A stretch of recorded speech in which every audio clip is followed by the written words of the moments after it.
Well, Debbie wanted to go shopping with me, and David had cleaned up the playroom upstairs in the house we were renting, so he wasn't allowed to go.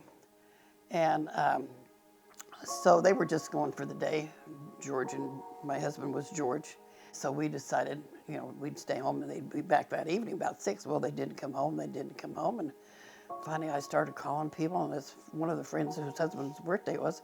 I called them to come over, and she came, and they had a son that had muscular dystrophy real bad, and so the husband stayed home.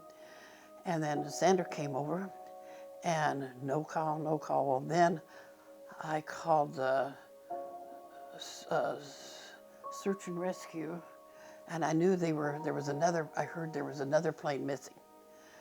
And I thought, oh no, that's the first thing I thought, oh no, you don't think? They said, oh no, that chance of that, well, come to find out, that's exactly what happened. They found the wreckage the next morning. It got dark, so they couldn't have anyone search for them till daylight. And then, then they said, well, they're on their way into this crash site there. So I thought, oh, maybe there's survivors,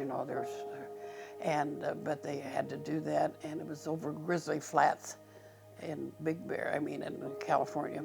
By this time I was so weak I couldn't even walk from the couch to the bathroom. I was so worried and so upset.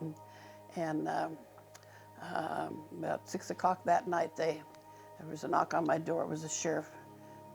They have to come tell you in person when something like that. So that was the hardest call I ever made in my life, was to call my folks and tell them that my husband and my son had just been killed in a mid-airplane collision, because they'd just gone through it 3 years before with my first husband dying. So that was a tough call.